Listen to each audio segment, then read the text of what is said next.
Hey guys, welcome back to the channel. It's Trey, and let's talk about Wonder Woman issue 11. It's a tie-in to Absolute Power, and this is how you know Tom King don't know how to damn write worth shit.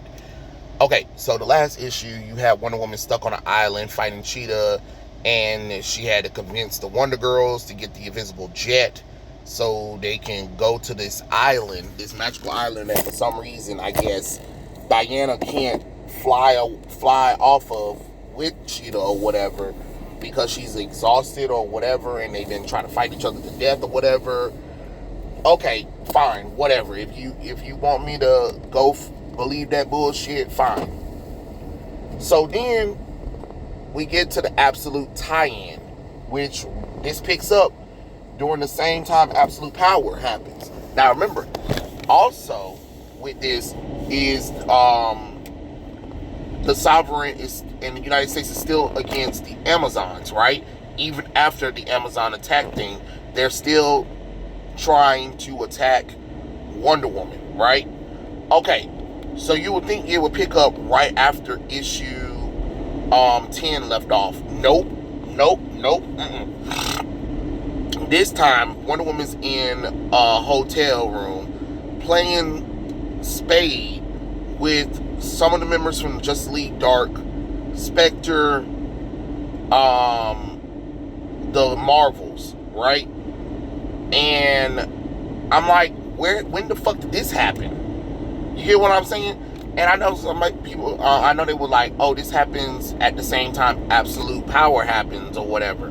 But that doesn't make any sense. If you're going to do a tie-in to your story, make it make sense. It's the same shit as that, issue number 7, when you had Superman and Wonder Woman going on a galactic trip to get Batman a fucking present, why this bitch is still a fugitive. It don't make fucking sense. Who the fuck writing this shit? That's what I'm talking about. Y'all keep doing dumb shit that don't make sense to the character or to the story. If you're going to have this long arching story, there are certain things that just can't be done. Now all of a sudden Wonder Woman's with the Justice League Dark characters. Okay, but where is Donna Troy? Where is Yara? Where is Cassie? Where is Cheetah? You know what I'm saying? At least show what happened to them.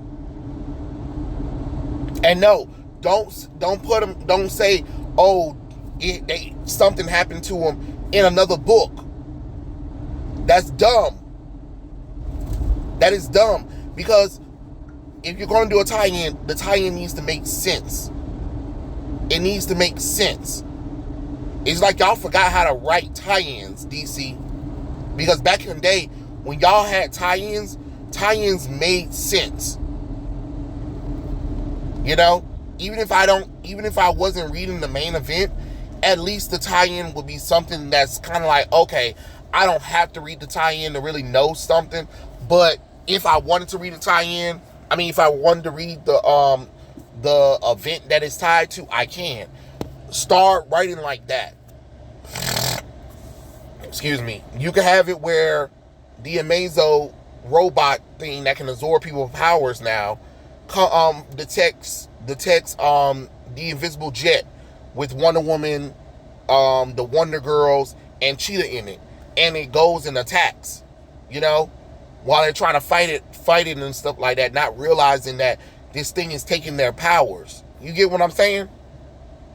Have a good slugfest where you show off Cheetah, you show off the Wonder Girls, fighting this robot.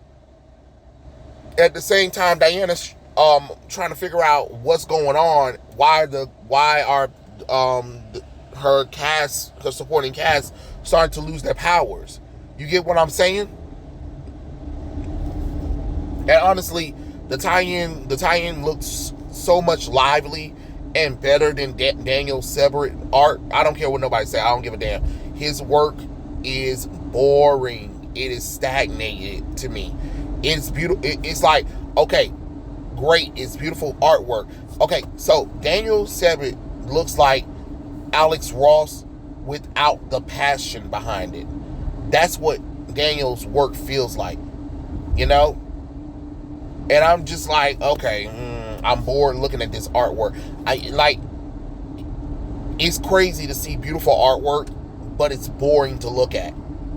And that's what Daniel's work make me be like, all right, I'm bored looking at shit. You know what I'm saying? But if you're going to do something like this, make the shit make sense. So anyway, they're playing spades, right? And then one of the Amazo robots busts in, starts talking nonsensical shit that don't make sense. He takes out John Constantine first, takes his powers.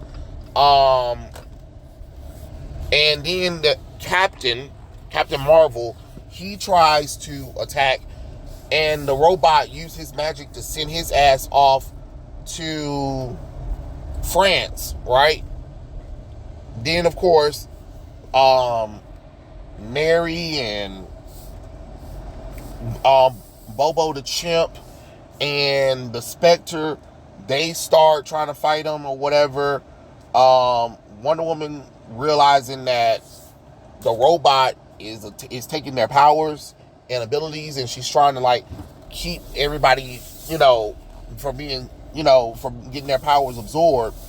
And of course, Spectre got his powers absorbed, which don't make any sense because I don't understand how the wrath of God, the literal deity, gets his powers taken from him from a robot. But okay, fine, whatever. Let's go into this stupid pretend, right? Then of course he go after Bobo. Bobo ain't smart no more, so Bobo just a stupid monkey. And then Wonder Woman forces the Captain and Mary Marvel to revert to their human form so the robot can absorb their powers as well. And then it gets to the part where they run. Wonder Woman tries to fight off the robot. She was like, please do not take my powers and stuff like that. And the robot, takes her powers, and it says to be continued in Task Force X and Absolute Power number 2. Who the fuck cares?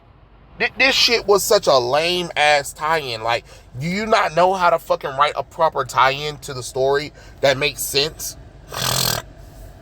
You could have did a one shot right there where you had the Wonders, the Wonder Woman, Cheetah fight the Amazo robot, because it makes sense that they will still be going after them because they're still fugitives, right? Because America still is upset, still not trusting of Wonder Woman. Okay, great, fine, whatever, right? Okay, have the robot attack them. And then, you get the Wonder Girls, they try to fight him, and Cheetah try to fight him, get their powers absorbed. He leaves them there, but he captures Wonder Woman. And then that's how you tie into Absolute Power, and then set up issue number 12. That, you know what I'm saying? Like, you gotta make this shit make sense sometimes. But hey, it is what it is. Oh yeah, before I forget, the little side story with Lizzie, Damien, and John, they're waiting for a Black Canary concert, and Damien really doesn't care for it. Lizzie's so excited that she get to see Black Canary. Damien made sure he got them front row seats so they can see her, and she's so excited. John and Damien are like, okay, fine, whatever. And basically, Black Canary sings, and Damien just falls in love with Black Canary singing and think it's amazing. Then Black Canary invites him on the stage, and he was having so much fun. And then Lizzie was like, oh my God, wasn't it so cool? And all that kind of stuff. And then, John's like, yeah, it was okay. And Damien was trying to shrug it off, but until he like had an outburst and started singing the song or whatever. And John, Lizzie, and Damien were fighting Mongol, and they were talking about Black Canary or whatever. And John's just like, can we like focus on defeating Mongol or whatever? And then Mongol overhears them talk about Black Canary and something else. I don't know. Who cares? And they literally stop the fight so they can talk about like certain DC characters, and John's like, what the hell is going on? And then that's how that goes off. But yeah, that was it too. Tell me what you guys think in the comments below. Did you guys read Wonder Woman 12? Are you guys going to? Are you interested in absolute power? Tell me all that fun stuff down in the comment section below, and I'll catch you guys later. Peace out.